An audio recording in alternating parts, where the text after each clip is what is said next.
Welcome back to the wildlands, where it seems like a long time since we've been working on the cabin, and that's due to a lot of rain and a lot of budgetary constraints. But now it looks like we've got a week of dry weather off-grid in central Portugal, and we want to get the roof on our cabin in the next week. So enjoy tonight's episode, where you can see how we struggle to work out how to make a roof and put it on a cabin. So there's something very romantic, I think, about a cabin in the woods.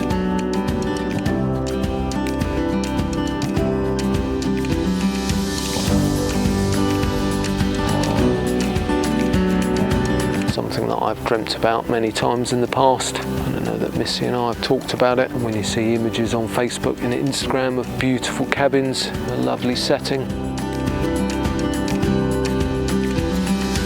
think here on the wildlands, in such a beautiful rural area, and with such a lovely view across the mountains, it's going to be absolutely stunning living in a cabin.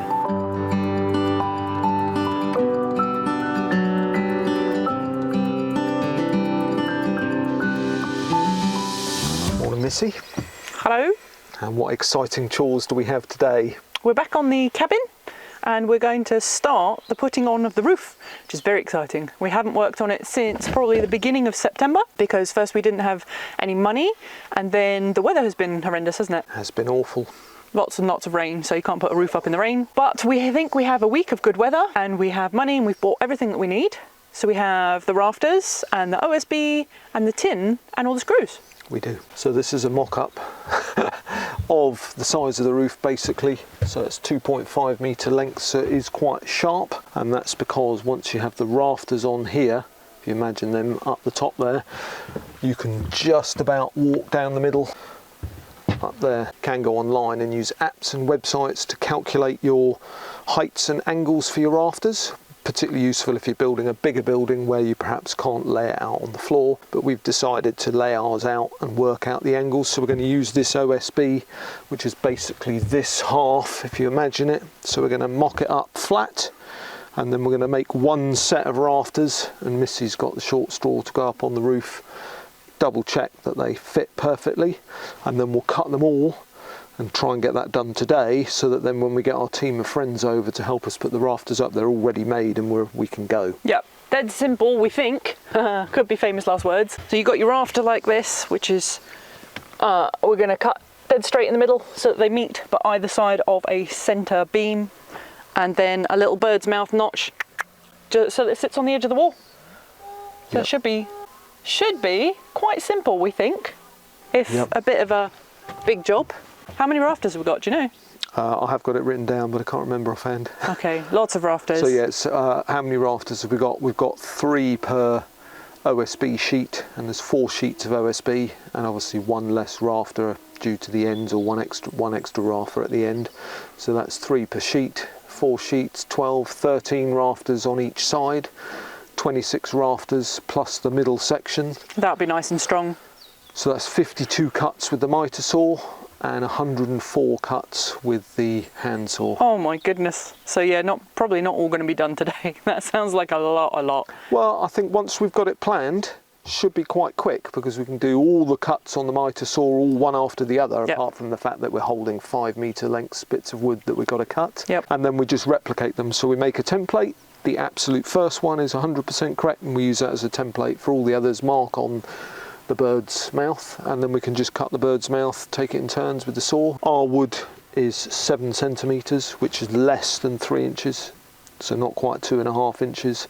So if you want to have 1.5 inches or more sitting above to keep the strength of your wood, then our bird's mouths will be roughly 1 inch up and 1 inch across, so that works fine.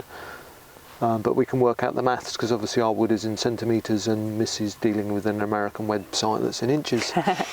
But we can work that out. And it's really just simply, if you think that if you cut too much out for your bird's mouth, so for those of you that are not into carpentry, I'm showing it here, but this is actually all the way down. So if this was the roof up there, your bird's mouth locks into the edge, so that the force of it pushing down is supported by the edge of the building. So what it's saying is if you had a 3-inch piece of rafter, that you have to allow at least 1.5 inches above to maintain the strength of the rafter. So that's what we need to achieve. Yep. So I guess let's get some wood out and see what we can do. Yeah.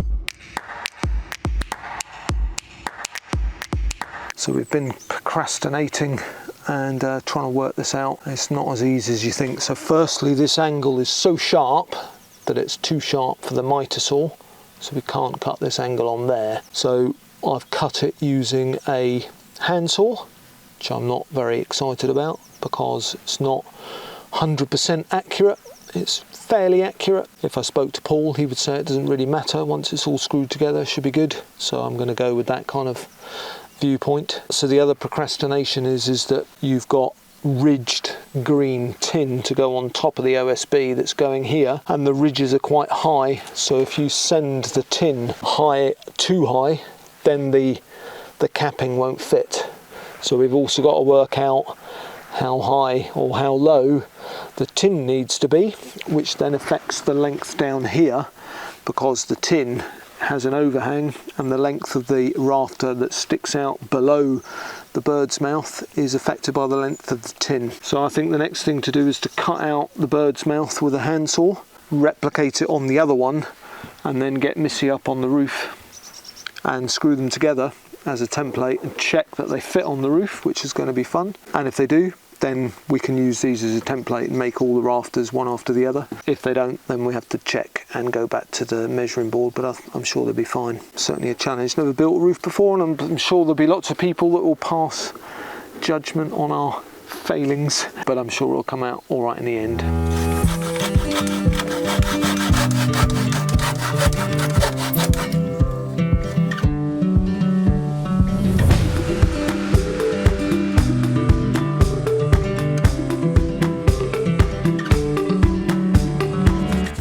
Exciting day today. We cut all the joists, which took us the whole day, didn't it? It did. Most of it was working out the maths, how to get the angles, but it worked out all right in the end. So yeah, initially we looked online for calculators to give us the angles, but we found those quite complicated and then didn't really work for the size of building that we had, and particularly as we wanted to be so sharp, so we decided to measure up and work it out on the floor, which took quite some time, didn't it? Yeah, made ourselves a template, and we got there in the end.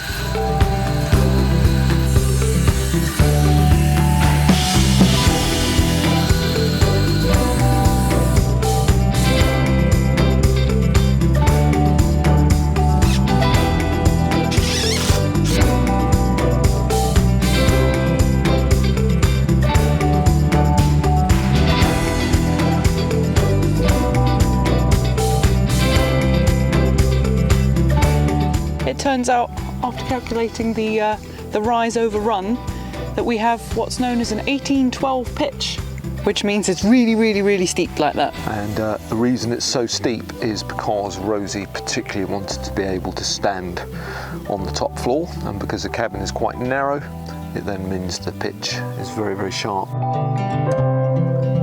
So I'm sure there'll be lots of roofers and or builders watching this video, and please don't pass judgment. It's obviously the first time we've put a roof on. Paul has building experience and has put roofs on before, but obviously we're in slightly unique circumstances in the way that we're building here, being off grid on a cabin. So we had quite a few challenges today, haven't we? Yeah, it's been quite tricky and lots of discussion trying to figure out how to do everything for the best. Absolutely. So the first thing we wanted to do was, we were thinking we've basically got 5 or nearly 5 pieces of OSB going on each side. So do we put all 5 up and then put the tin up and go along, or do we put some of them up or one of them up so that you can access from the side and the back? So that was our first discussion or quandary. Then did we want to put slats this way, so horizontal or vertical? Generally they're horizontal, but we then decided to put them vertical. And then do we put the slats on the OSB on the ground, or on the roof, or onto the green tin first, which is the easiest way?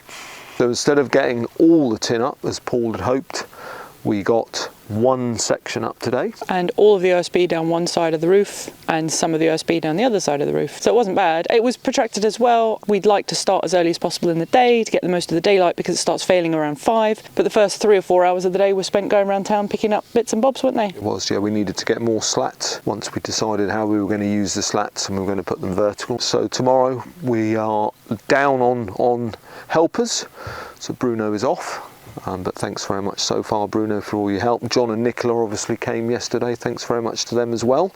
But today we don't have them. We have Stephen coming after lunch. So thanks also to Stephen and of course to Paul.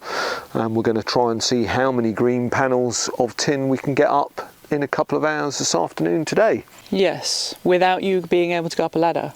Without me being able to go up a ladder with my vertigo. But I think, despite my bad back and my ladder aversion and my vertigo aversion, if it's just myself, Missy, Paul and Stephen, I think logically Stephen and I are going to have to go up a ladder to sort of this height to push the tin up. Missy's going to have to be on the roof on another ladder, leaning over the very top point of the eaves so that she can grab the green roof, and then Paul's going to have to be behind the OSB drilling through to try and purchase the green roof into place. It's going to be fun. So we've got to work out if we get the green roof up safely with just the four of us, and if we can't, then we'll have to cancel and carry on Monday when the rest of our team can get back to us. But we're fingers crossed that we can get some up today. Maybe we can get some of it done. See how we get on.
So now that you've watched the roof itself going on, you'll see that there's a big jump where the apex sections, the triangles that we've boxed in, and the door going out to the balcony, there's no footage of that. Why is that, Missy? That's because on the last day of the roof build, when Paul put the roof cap on the top, we were filming it and we thought we were done for the day, but we'd come back to tidy up, and we went off up the top and we had a cup of tea and said goodbye to Paul, and then we forgot to come back down. So the camera sat outside over there behind the cabin for that night, and then all of the next day because it was my birthday, so we didn't do any filming, and then all of that night when we had a frost.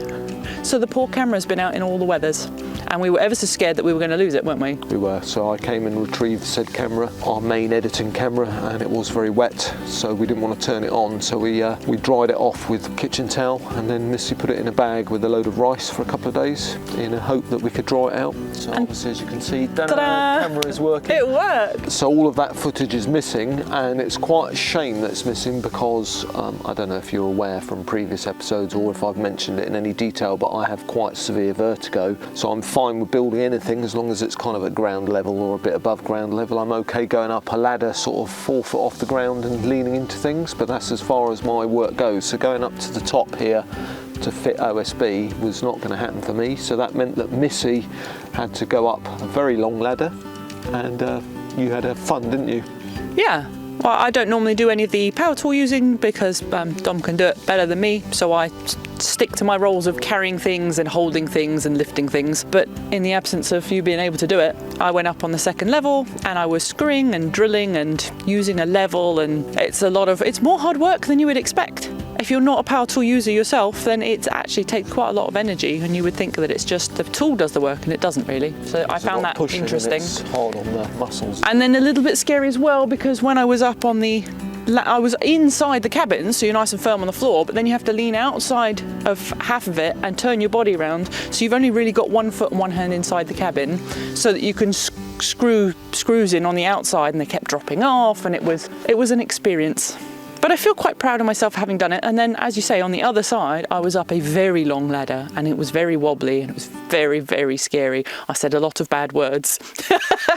And you've been chiselling for the first time. You had to fit the upstairs door, didn't you? I've done chiselling to chisel hinges in. It's a whole new me. It is. It's good though. But it's rewarding, isn't it? It feels good to know that I could do it when, because you couldn't do it. If I didn't do it, it wouldn't have been able to be done. And how rewarding to think that we're building what's essentially, we're calling it a cabin, but it's basically a tiny house. It's a complete little miniature home. We're building it for Rosie, our daughter. That's so satisfying, isn't it? It is, yeah. She's so excited, and she's really, really looking forward to the last little bit being done. Once we've done the cladding, then she can help with the inside. She wants to help with the flooring and certainly the decorating and all that kind of stuff. So we're nearly at that stage for her, which is great. So yeah, there's actually a lot to do, but not a lot to do comparatively. The biggest problem is, as always, the timing of our budgetary constraints. So cladding is a bit of a tedious job. It's not very expensive, but we don't have the budget for it. So I think it'll probably be after Christmas that we clad it. I think so, yeah, cladding in January, hence popping the tarp up around the outside today, just to keep the worst of the rains off of the OSB. The roof overhang will keep the fronts dry, and hopefully. And the inside is amazingly dry, which is great, isn't it? Like, these windows at the front aren't actually 100% fitted, so they've got little gaps. But it's, it gets cold in there, but it's surprisingly dry and airy. It is. And we've got a Vivor diesel heater to fit as well. Oh, yeah. Which we're looking forward to. We're going to rig that up on a 12-volt socket to run it off one of our power banks, so that we can run that occasionally just to keep it dry and to dry off the wood where it's got a bit damp in the dew, with the cladding not being on obviously. Yep. So that's exciting stuff too, isn't it? Yeah, I can't believe it. Yeah. And we worked out how long it took us to build. So we started in June clearing the land, and then we took a big old 3-month gap between. It was sometime in August that we had to down tools before doing the roof, and then we had all the rain and everything. So 3 months later we started putting the joists up. So it's actually only taken us 2 months from clearing the land to getting to this stage right now, which I think is amazing. Yeah, so it's 3 months off because of budgetary. Yeah. And rain. And lots of rain, yeah. And that's just how it is, as the budget comes in, we'll get back on it. It's very exciting. It is, yeah. And in a way, it's kind of handy that we've got some budgetary constraints. Otherwise, we'd just be going flat out on it, wouldn't we? Yes. It's nice to have a break occasionally. It is. Well, to get other things done. There's always other things to be done. You've been winterising all your plants and trying to help the chickens get prepared for their winter as well, and day-to-day life and work. So, and a lot of people have mentioned on a similar subject, why are our videos no longer weekly? And that is not because we don't want to be weekly. It's literally because we've spent, I think, 8 days solidly on the roof. Yep. Previous to that, we spent 2 or 3 days solidly on winterising our tropical plants, which is in another video. So literally there just hasn't been enough time. So it's been 3 weeks since our last video. That's it. Which is terrible. Whoops. So I do apologise, but it's really just down to the fact that it takes me 2 days to edit a reasonably length video. I just haven't got time at the moment. So in those 2 days that you're doing that, you can't be doing other things on land. So no, we couldn't spare the time for you to be editing, because you had to be here helping with the roof and winterising and whatnot. Yeah. And then there's things that have gone by the wayside. Not major things, but things like we have 150 red onions that should have gone in the ground about 2 months ago. We haven't got planted them in. Yeah. Got our garlics in. So as you'll see, or have seen, depending when the video comes out, we had most of our clover was eaten by ants. So we've got to redo the ground cover there. That's another little job. So it's always busy on the wildlands. Yeah, rush. Doing all the jobs, trying to build a cabin, trying to run businesses. Yeah. But hopefully you enjoyed this video, and there will be more. They'll just be a little bit more sporadic. So there we go. That is literally another week on the wildlands and a week spent roofing. 1 week. I can't believe that we got that up and done. And we never could have done it without our friends. There's just no way. Not even with you holding the ladder and me at the top of the ladder. We couldn't have done it. So we are so very, very grateful. We're so fortunate to have such amazing friends around us that all rallied round and they came round and helped us out. So thanks very much to Stephen, Bruno, John and Nicola, and especially Paul, who went up to the very top of a very long ladder. I think we worked out it was about 16 foot from the bottom here on the ground to the very top where Paul put up the capping. That in itself was a challenge. So thanks so much to everyone who helped. So the roof is on. It's on. It's so exciting. I can't believe it. It actually looks like a little teeny tiny house now. It's so cute. It's very twee, as I keep saying. And being quite narrow with such a sharp pitch, it makes it look very chocolate box. Yep. And I think it's going to look especially cute when the cladding starts to go up.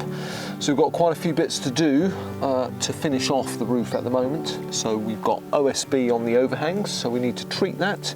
We were originally going to put what they call ladders under there, but I think we've just decided to treat the OSB. I don't think it's not a big enough overhang to need a ladder. If it was sort of like yay, then it needs a ladder for stability, which is basically just a framework, the ladder. But it's a little overhang. I don't think it needs them. So still a lot to do. So in our next episode, we'll most likely be working on the inside because we have lots of wood spare, so I'll be able to build furniture. So I'm going to start that. And on the downstairs, we can't do a great deal of furniture building or stair building, anything like that, because we're back to budgetary constraints and we need to put the floor in downstairs. But the upstairs has the floor, so I think I'm going to build Rosie's bed up there next. And we've got some ceiling to do at the side of the wall where there's a big gap like this where the birds can get in. And then the next thing will be cladding, getting the outside cladded. So today we're just going to put a tarp around the outside where we will be cladding, and that's the end of the roof so far. So thanks very much for watching the exciting roof episode. Thanks again to all our friends, and if you haven't already, please do subscribe to our channel so you can follow our adventures and also see how our cabin transforms and gets finished. And if you've got any questions or ideas or comments, do leave us a comment down below. And thanks again very much for watching us. We'll see you again soon. Bye.